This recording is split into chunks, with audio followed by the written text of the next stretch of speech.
안녕하세요. 오늘도 사연살롱을 찾아주셔서 감사합니다. 저는 30대 여자입니다. 모 지역 교향악단에서 바이올린을 연주하고 있어요.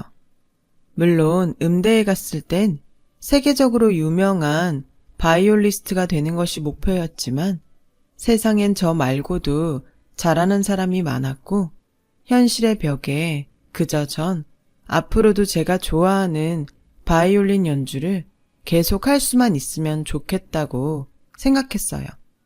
시향에 들어가는 것도 사실 바늘구멍에 들어가는 것보다 힘들었지만 정말 죽기 살기로 매달린 끝에 어느덧 저희 악단의 바이올린 연주자가 되어 있네요. 상황이 이렇다 보니 시향에 들어온 이후로는 변변한 연애도 한번 하지 못했는데요. 제가 나이를 먹을수록 부모님은 초조해지셔서 두 분이 자처해 좋은 혼처를 적극적으로 알아보셨어요. 그래서 부모님의 권유로 종종 맞선을 봤어요. 조건이 좋으면 좋을수록 묘하게 사람의 인품은 반비례하더라고요. 그리고 그날은 제가 본 남자 중에 조건이 가장 좋은 남자를 만나러 나갔어요. 이 남자는 그간 제가 생각한 공식을 깨버렸죠. 자신이 가진 것을 드러내지 않았고 몸에 젠틀함과 배려심이 배어 있어서 만나는 내내 저는 이 남자한테 대접을 받고 있다는 생각이 들었어요. 아, 이렇게 다 가진 남자도 있구나. 저는 속으로 감탄했고 당연한 일이겠지만 이 남자에게 호감을 느끼게 되었어요. 다행히 이 남자도 제가 마음에 들었는지 저희는 그 후 결혼을 전제로 하는 연애를 시작했고 첫 만남이 어찌되었든 저희는 잘 맞는 여느 커플처럼 연애하는 동안 큰 트러블 없이 서로를 알아가며 만났어요. 이 남자를 만나면 만날수록 제 마음속엔 어떤 걱정의 씨앗이 자라게 되더라고요. 이 남자는 제법 우리나라에서 알아주는 건설회사의 외동아들이었어요. 나름 딸 자식 음대에 보낼 만큼 괜찮은 집안이라고 여겼던 저희 집은 이 남자의 집안에 비하면 그저 평범, 아니 한참 부족하다고 느껴질 정도였고 결혼을 전제로 만나는 사이인지라 차이나는 양가의 재력이 신경 쓰이기 시작했어요. 주변 친구들과 동료들은 이런 고민을 하는 저에게 어차피 맞선 나오기 전에 혜주씨 조건 다 보고 나온 거잖아. 신경 쓸 필요 없을 것 같은데? 오히려 없는 집보다야 있는 집이 땡큐잖아. 안 그래? 난 혜주씨 부럽다. 라며 제가 괜한 걱정을 하는 듯 말했어요. 그래도 저는 찝찝한 건 싫어서 이참에 이야기해 명확하게 답을 듣고 싶었고 타이밍을 봐서 이렇게 말했어요. 맞선 보러 나올 때 어떻게 들었는지 모르겠지만 재환 씨 집안에 비하면 저희 집은 평범해요. 혹시 나중에라도 문제될 게 있다면 이 결혼은 하지 않는 게 좋겠어요. 문제요? 지금 혜주 씨 말은 거꾸로 하면 혜주 씨 집안보다 우리 집이 평범하다면 문제가 될 수도 있다는 말이에요? 아니요, 제 말은 그러니까 재환 씨 집이 생각보다 너무 부자라 걱정이 돼서요. 이상하네요. 보통은 돈이 없어서 걱정인데 혜주 씨는 우리 집에 돈이 많아서 걱정이라니. 저희 부모님은 워낙 당신들이 가진 게 많아서 이번 맞선 때도 그런 조건은 별로 보시지 않았어요. 저도 뭐 비즈니스도 아닌데 그런 거 따지고 싶지 않았고요. 아니, 오히려 바이올리스트를 만났는데 내가 감사해야 하는 거 아닌가요? 이 남자는 그렇게 말하고 저에게 환하게 웃어주었어요. 순간 저는 지난번 동료가 말한 대로 난 지금까지 하지 않아도 될 걱정을 했구나.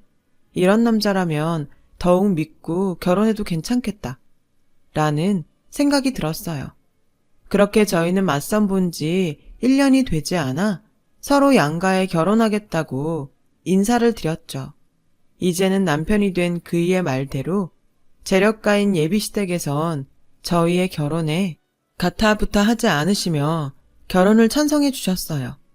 그 소식에 저희 엄마는 제가 나름 재력가 며느리가 된다며 기뻐하셨고 급기야 동네방네 자랑을 하시는데 제가 다 얼굴이 화끈거릴 정도였어요. 그래도 뭐 엄마가 이렇게나 좋아하시니 자식으로서 그 기분이 나쁘지 않았어요. 그렇게 저는 남들이 조금 부러워하는 좋은 짝과 좋은 시댁을 만나 본격적으로 결혼 준비에 들어갔어요. 아무리 상대 집이 괜찮다고 했어도 보는 눈이 있으니 저희 부모님은 남편의 집 수준에 맞춰서 예단과 예물을 준비하신다고 무리를 하셨어요. 아무래도 곱게 키운 딸이 부잣집에 시집가서 책 잡히지 않고 잘 살길 바라는 마음에 그동안 모아놓은 통장의 잔고를 딱딱 긁어 할 수 있는 최대한의 노력을 하셨던 것 같아요. 지금 생각해보면 그럴 필요까진 없었는데 이렇게 이혼을 하고 보니 그것도 제가 저희 부모님께 한 불효인 것 같아 마음이 아프네요. 아무튼 저는 그렇게 나름 재벌 며느리가 되었어요. 하지만 결혼하면 더 많이 행복해질 거라는 제 예상과 다르게 본격적인 시련은 결혼 후부터 시작되었죠. 이제 결혼도 했으니 앞으로는 우리 집에 어울리게 살아야 한다. 그래서 내가 앞으로 너를 좀 가르쳐야 하겠는데 당장 내일부터 선생님들이 집으로 올 테니 넌 신혼집 말고 우리 집에서 지내거라. 아, 그리고 당분간은 친정에 가지도 말고 전화통화도 하지 마. 알겠지? 저는 시어머니의 그 말에 제 귀를 의심했어요. 여태 가타부타 아무 말도 하지 않았던 시어머니셨기에 그 당혹감은 뭐라고 표현할 수 없을 정도로 저에겐 충격이었죠. 게다가 친정과는 당분간 만나지도 통화도 하지 말라니 이 상황을 어떻게 받아들여야 하나 잠시 머릿속이 멍했는데 저는 곧 시집을 왔으니 이 집의 문화를 따로 배울 필요도 있겠다는 생각에 신혼여행의 단꿈도 깨기 전 남편과 떨어져 시댁에 들어가게 되었어요. 시댁에 들어간 후로 매일 요리 수업과 매너 수업, 그리고 영어를 비롯한 프랑스어, 중국어 등 외국어 수업을 받았고 그렇게 일주일이 지나자 전 제가 결혼을 한 건지 기숙학교에 들어왔는지 헷갈릴 정도로 이게 지금 뭐 하는 거지? 소위 말하는 현타가 왔어요. 그렇게 제 평생 가장 긴 한 달을 보냈고 꿈에 바라던 신혼집으로 돌아갈 수 있었어요. 시어머니는 저를 신혼집에 보내고도 집안에 무슨 일이 있다 싶으면 어김없이 저를 호출해 저의 일상생활에 점점 지장을 주기 시작했어요. 시향에 몸담고 있으니 단원들과 같이 연습도 해야 하는데 시어머니는 그런 제 사생활은 안중에 없는 듯 제 사정을 봐주지 않았고 저는 결혼한 지 얼마 되지도 않았는데 점점 한계에 부딪히게 되었어요. 저희 시댁집은 드라마에서 나올 법한 큰 저택이었어요. 잔디가 깔린 넓은 마당에 차를 마시면서 독서를 즐길 것만 같은 하얀 테이블이 있는 그런 집이요. 그리고 당연히 운전기사와 집안 청소를 해주시는 이모님들이 거의 상주하고 계셨는데 시어머니는 이상하게도 이미 이모님이 청소를 마친 곳도 저에게 다시 청소를 하라 했고 아주 부담스럽게 제가 청소하는 모습을 차를 마시며 처음부터 끝까지 지켜보셨어요. 상황이 여기까지 오니 저는 속으로 어머님이 내가 마음에 안 드셔서 그러나? 그랬으면 처음부터 결혼을 반대하시지. 이게 무슨 심보야? 라고 생각했고 이런 제 생각이 틀리지 않았는지 시어머니는 다른 가족들이 있을 때와 저와 단 둘이 있을 때에 온도차가 심하게 났어요. 특히 남편이 있을 때와 없을 땐 그 온도 차이는 확연했어요. 남편이 있을 때는 목소리부터 상냥하게 아가, 시집 온 지 얼마 안 돼서 힘들지? 그래도 조금만 몸에 익혀두면 나중엔 편하단다. 그냥 우리 식구 되는 과정이라고 생각하렴. 이렇게 말씀하셨고 남편이 없을 땐 마치 저를 하녀 부리듯 예, 뭐든 기브 앤 테이크야. 부잣집에 시집을 왔으면 이 정도는 감수해야지. 안 그래? 라고 하시는데 하루에도 몇 번씩 바뀌는 시어머니를 보고 같은 사람이 맞나? 싶을 정도로 황당했어요. 나중엔 저 혼자 시어머니는 이중인격자다 라는 결론을 지었어요. 그 후로 저는 시어머니와 단 둘이 있을 땐 저 스스로를 지킬 방법을 고민했고, 저는 초소형 보디캠을 몸에 지니고 다니게 되었어요. 한편 시아버지는 집안일에 크게 관심도 없고 신경 쓰고 싶어 하지 않는 분이셨어요. 그저 튀거나 남들 입에 오르내리는 그런 소란스러운 일만 만들지 않으면 뭘 하든 상관하지 않으셨어요. 이 정도 되면 왜 남편에게 그동안 당한 일들을 얘기하지 않나 하는 생각도 드실 텐데요. 저도 처음엔 남편에게 시어머니가 저를 마음에 들어하지 않아서 일부러 하지 않아도 될 일들을 시킨다고 말하고 싶었지만 어쩐지 그렇게 말을 해버리면 당장은 남편의 도움으로 어찌어찌 넘어갈 순 있겠지만 그 후폭풍이 감당되지 않을 것 같았어요. 또한 명백한 증거도 없이 하는 제 말을 남편이 어떻게 받아들일지 확신이 없어 일단은 두고 보자 싶었고요. 그렇게 신혼이지만 달콤함보다는 고된 생활을 이어가고 있던 그 즈음 시어머니의 선을 넘는 간섭은 점점 더 심해져서 저를 더욱 올가매더라고요. 전 이제부턴 참지 않겠다는 각오로 시어머니에게 할 말은 하자 라고 결심했어요. 예, 너 그 악단에서 바이올린 하는 거 그만둬라. 어머니, 시향에 들어가는 거 쉬운 거 아니에요. 전 앞으로도 계속 바이올린 하고 싶어요.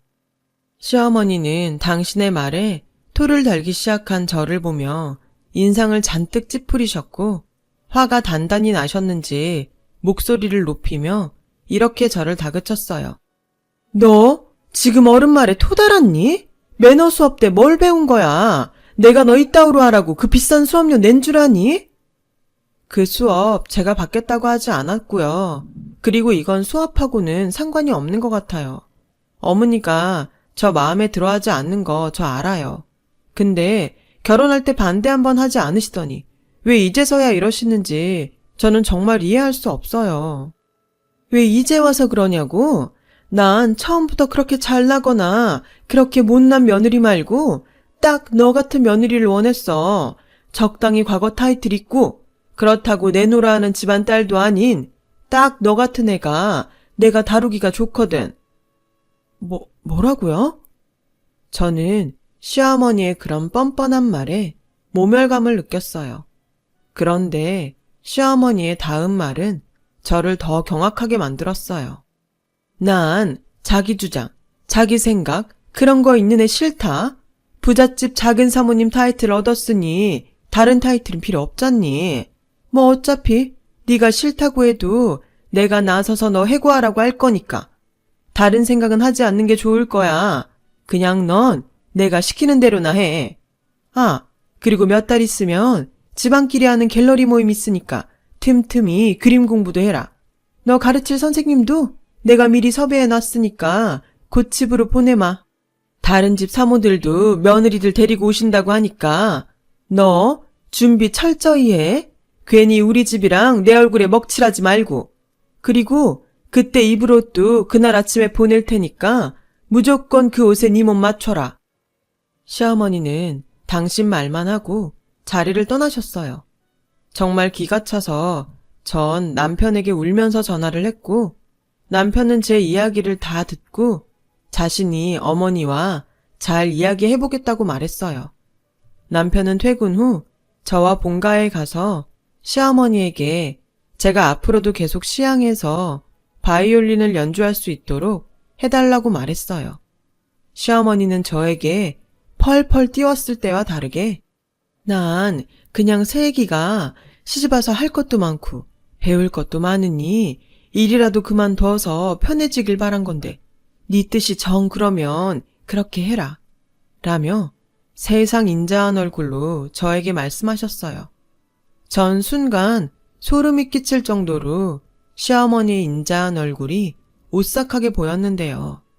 남편은 제가 오해한 거라며 자신의 엄마가 그렇게 나쁜 사람이 아니라고 하더라고요. 하지만 절대 가만히 넘어갈 시어머니가 아니기에 다음날 남편이 출근한 틈을 타 저희 집으로 온 시어머니는 어제 당한 일을 저에게 복수하듯 이렇게 말씀하셨어요. 어디 감히 니까짓게 나랑 내 아들을 이간질해? 내 아들 믿고 까부나 본데. 너 앞으로 각오해. 그렇게 시향에 나가고 싶어? 그래, 나가. 네 손으로 창피해서 사표 쓰게 만들어줄 테니까. 전 이쯤 되니 시어머니가 정신적으로 병이 있는 게 분명하다고 생각했어요. 그러지 않고서야 상식적으로 저에게 이런 식으로 괴롭힐 일이 없잖아요. 전 이 사태를 어떻게 극복하면 좋을지 고민했어요. 처음엔 보디캠에 찍힌 영상도 있으니 당연히 이혼이 가장 먼저 떠올랐는데 사실 시어머니만 아니면 나머지는 아플 것이 없고 전 여전히 남편을 사랑했기에 고민은 더욱 깊어졌어요. 그러던 어느 날 이상하게 몸살 기운이 있는 것 같더니 미열도 있고 속도 불편한 게 임신한 것 같았죠. 전 곧장 약국에 가서 테스트기를 사와 제 안에 새 생명이 자리하고 있음을 확인하게 되었어요. 남편 역시 아이 소식에 많이 기뻐하더라고요. 저희 부부는 같은 날 산부인과에 가서 초음파로 아이의 존재와 심장 소리를 확인하며 기뻐했어요. 그런데 평소 말랐던 제 몸을 보시고 의사 선생님은 산모가 체력적으로 잘 버텨줘야 아이도 무사히 뱃속에서 크는 거예요. 앞으로 무리하지 말고 잘 먹어요. 이렇게 말씀하셨어요.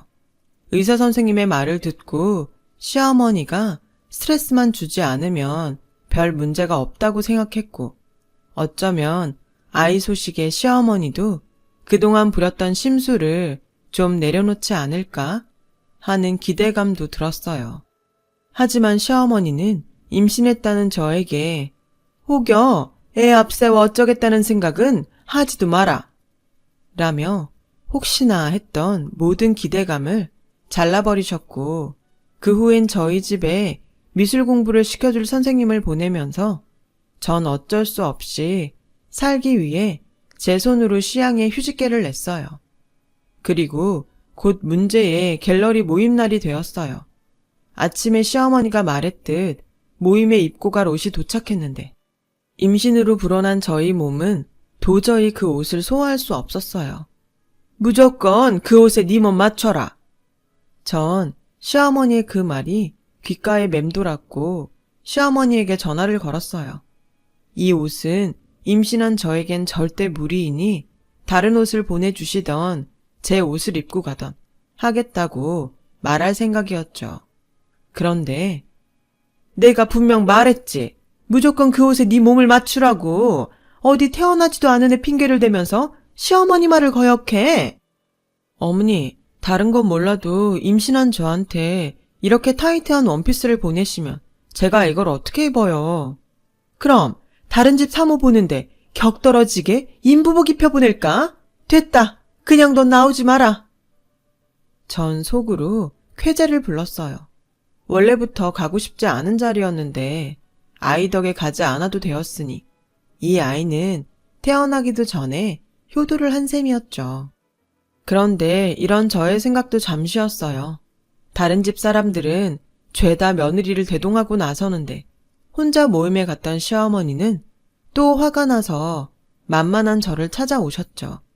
마침 임신 때문에 쏟아지는 잠을 이기지 못하고 자고 있던 전 침대에서 그대로 시어머니가 던진 핸드백을 얼굴에 정면으로 맞으며 화들짝 놀라 일어나게 되었어요. 어머니, 이게 지금 무슨 짓이에요? 잠이 오니? 내가 오늘 기분이 어땠을 것 같아? 그럼 저보고 어쩌라고요? 어머니는 어머니 손주 임신한 저한테 이러고 싶으세요? 더 이상은 못 참아요. 씩씩거리며 남편에게 전화를 걸었어요. 믿었던 어머니의 실체를 아들에게 낱낱이 폭로하겠다는 심정이었죠. 전 남편에게 다짜고짜 집으로 오라고 했어요. 시어머니는 무서울 거 없다는 듯 콧방귀를 끼셨고 곧 집에 무슨 일이 있나 싶어 달려온 남편에게 전 그동안 어머니와 있었던 일들을 상세히 말했습니다. 그 증거로 지니고 다녔던 보디캠을 남편에게 보여줬어요. 그러자 남편은 엉뚱하게도 어떻게 이런 걸 몸에 지니고 있냐며 여태 자신과 자신의 가족들을 이렇게 찍어대고 있었냐고 화를 내는 거예요. 증거도 없이 내가 하는 말을 믿기 어려울까봐 그랬다고 아무리 설명을 해도 남편은 감정적으로 제 행동을 비난했죠. 그런 남편의 반응에 실망해 고작 이 정도의 신뢰라면 이 결혼은 그만두는 게 낫겠다고 말했어요. 그때였어요. 언제 왔는지 시어머니는 제 손에 들려있는 보디캠을 빼서 슬리퍼 치는 발로 지근지근 밟더라고요. 아주 깜찍한 짓을 했구나. 그래, 이걸로 뭐 나랑 한번 해보자고? 네가 날 이길 수 있다고 생각해? 전 이기고 지는 문제가 아니라 살려고 이러는 거예요. 어머니가 원하시는 게 저희의 이혼이면 저 당장이라도 할게요. 어디? 혼인신고서에 잉크도 안 마른 게 벌써 이혼 타령이야. 똑똑히 들어. 이 결혼은 네가 선택했지? 네가 선택할 수 있는 건 딱 거기까지야. 우리 집에 이혼 구설수는 없다. 알겠어? 넌 앞으로 이 집에서 꼼짝도 할 수 없으니 그런 줄 알아. 말을 마친 시어머니는 정말 어이없게도 저를 저희 집에 가둬두는 분위기더라고요. 그리고 친정에 연락이라도 할까봐 제 핸드폰도 뺏었고요. 이건 엄연히 범죄인데 시어머니는 그런 의식조차 없는 것 같았어요. 시어머니는 곧 본가의 직원들을 몇 명 저희 집으로 불러 갇힌 저 대신 집안일을 시킨다는 명목으로 저를 감시하도록 시켰죠. 하루 이틀, 시간이 흐르면 흐를수록 이 말도 안 되는 상황 속에 점점 시어머니보다 남편이 가장 괘씸하게 느껴졌어요.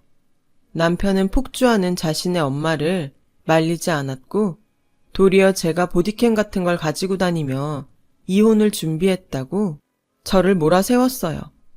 왜? 우리 집이 돈 좀 있어 보여서 그런 걸 준비한 거야?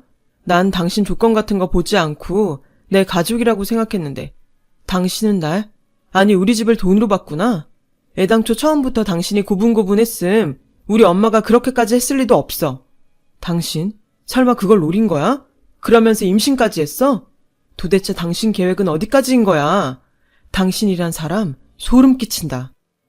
남편은 제 말은 듣지도 않고 계속해서 자신의 머릿속에서 떠오르는 소설만 얘기했어요. 저는 그동안은 모자가 참 다르다고 생각했는데 그제서야 전 남편의 말도 안 되는 모습을 보고 결국 모전자전이라는 생각을 하게 되었죠. 오만정이 떨어졌어요. 그렇게 손발이 꽁꽁 묶여버린 신세가 되었지만 이대로 모든 걸 포기할 순 없었어요. 저는 임신 중인 엄마였으니까요.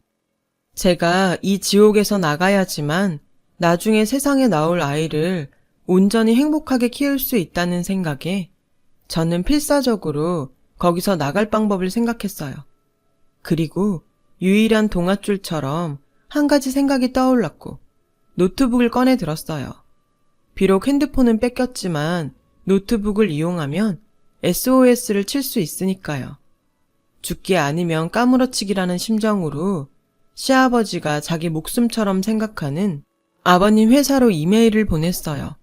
그리고 드레스룸에서 남편이 새로 샀다는 골프채를 1초의 망설임도 없이 들었고 사정없이 골프채를 휘둘러 집안의 물건을 부수기 시작했어요. 어찌나 골프채가 튼튼하고 그립감이 좋은지 유리며 문짝이며 간단하게 부서지는데 묘하게 스트레스가 좀 풀리더라고요. 한참 출근 준비를 하던 남편은 요란한 소리에 놀라 저에게 달려왔고 제가 만든 난장판을 본 남편은 저에게 당신 미쳤어? 라고 소리치더라고요. 그리고 정말 기가 막히게도 저희 시어머니가 5분도 채 되지 않아 저희 집에 도착하셨어요. 분명 일하는 누군가가 재빠르게 시어머니에게 연락한 것이 틀림없죠. 전 제 뜻대로 시어머니와 남편을 한자리에 모아놓고 마치 실성한 사람처럼 악을 쓰며 소리를 질렀어요. 어머, 짐승이야 뭐야? 정말 누가 알까 무섭네. 짐승? 짐승은 당신이지. 처음부터 당신은 만만한 며느리 데려와서 평생 괴롭힐 심상이었잖아. 다른 사람 볼 때는 위하는 척하고 정말 소름 끼쳐. 이런 데 사는 사람이 어떻게 안 미치고 배겨? 너 안 되겠다. 김 기사 차 대기하라고 해. 이 물건 정신병원에 보내야겠어. 그때였어요. 지금 뭣들하는 거야? 저희 집 문이 거칠게 열리더니 단단히 화가 난 시아버지가 그렇게 소리를 치며 들어오셨고, 그 모습의 시어머니는 조금 전의 모습은 온데간데 없이 마치 저승사자를 본 듯 사시나무 떨듯 떨더라고요. 여보, 회사는 어쩌고 여기에 와요? 지금 회사라고 했어? 내가 튀지 말고 조용히 살라고 했지? 시아버지는 시어머니에게 들고 온 태블릿 PC를 던졌어요. 어머! 시어머니는 비명을 질렀고 남편은 떨어진 태블릿 PC를 줍는데 그 안에는 시어머니가 망가뜨린 보디캠 영상이 나오고 있었어요. 전 이메일에 땡땡건설 사모님의 실체라는 글을 썼고 백업해둔 노트북 영상들을 모두 첨부 파일로 보내며 당장 이혼시켜주지 않으면 언론사에 이 영상들을 보내겠다고 했어요. 당연히 시아버지는 세상에 이런 막장 같은 집안일이 새어나가는 걸 극도로 싫어했죠. 시어머니를 찾아 저희 집으로 오셨던 거예요. 너 당장 그 영상들 나한테 넘기고 너 원하는 대로 당장 내 집에서 나가! 네, 그리고 제가 조건이 좀 있어요. 태어날 아이에 대해 일절 권리를 주장하지 않겠다는 약속과 그동안 부당하게 당한 시집살이에 대한 충분한 보상을 요구했어요. 당연히 시아버지는 저의 요구를 모두 수용해줬고 변호사를 통해 제대로 서류를 정리해 주셨어요. 저희의 이혼 과정을 모두 본 시어머니는 처악랄한 거 결국 지 목적은 저거였던 거야. 그래놓고 나한테만 똥물을 튀겨? 너 내가 절대 가만 안 둬! 라고 씩씩거렸어요. 전 핸드폰에 시어머니의 그 말을 모두 녹음해 시어머니에게 보여주며 그렇게 당하시고도 이렇게 또 막말을 하세요? 이것도 제가 협박죄로 걸 수 있는데. 뭐야? 그러니까 지금이라도 착하게 사세요. 부자면 뭐예요? 인격이 거진데. 그럼 전 이 지옥 같은 곳에서 이만 떠날게요. 부디 앞으로 영원히 보지 않길 바래요. 전 그렇게 유유히 집을 나왔어요. 저희 부모님은 그동안 연락도 잘 되지 않았던 저의 사연을 듣고 그런 집에 저를 보냈다는 죄책감에 저에게 미안하다고 하셨어요. 그 집엔 제 선택으로 들어갔는데 아무리 제가 잘 이야기를 해도 부모님은 결국 당신들 탓을 하시더라고요. 그리고 6개월 뒤 저는 조금 이른 출산을 했어요. 비록 아빠가 탯줄을 잘라주지는 못했지만 딸아이는 건강하게 세상에 나왔고 저는 저희 딸을 위해서라면 뭐든 할 수 있는 슈퍼우먼이 되었어요. 지금도 사정을 다 모르는 분들은 그래도 아이는 있는 집에서 키우는 게 낫지 않았냐고 모르는 소리를 하시는데 저는 돈이 많은 집보다 사랑받고 사랑할 줄 아는 인성이 제대로 된 아이로 키우고 싶거든요. 돈이야 먹고 살 만큼 벌면 되죠. 행복해야 하니까요. 처음 남편을 만났을 땐 있는 집에서 제대로 교육받은 사람이라고 생각했다가 큰 코 다친 경험이 있으니 절대 그 집엔 저의 소중한 딸아이를 보낼 순 없죠. 전 남편은 가끔 아이가 보고 싶다고 저에게 연락을 해요. 그럴 때마다 저는 이혼할 때 약속을 받았기에 절대 보여주고 싶지 않다고 선을 긋고 있어요. 그리고 전 남편을 통해 시어머니가 시아버지에게 단단히 찍혀 철저히 감시와 제약을 받으며 살고 있다는 사실을 알게 되었어요. 그런 걸 보면 모든 게 다 자업자득이에요. 전 지금도 시향에서 열심히 바이올린을 연주하고 있어요. 사랑하는 일과 사랑하는 딸이 있기에 남들이 생각하는 것보다 훨씬 행복합니다. 저희 딸은 비록 아빠는 없지만 손녀라면 하늘의 별도 따다줄 외할머니와 외할아버지의 전적인 지원과 사랑을 받고 있어요.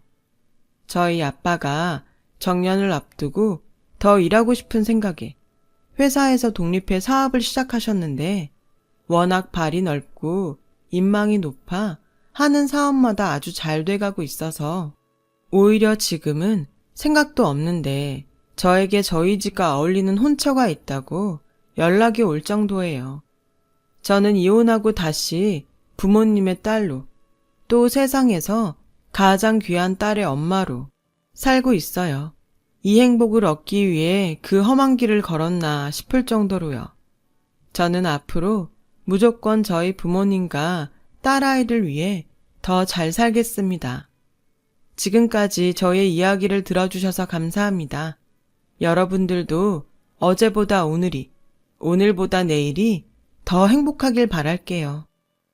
여러분, 사연 댓글에 응원과 현명한 조언 부탁드려요. 좋아요와 구독은 저에게 큰 힘이 됩니다. 오늘도 좋은 일 가득하세요.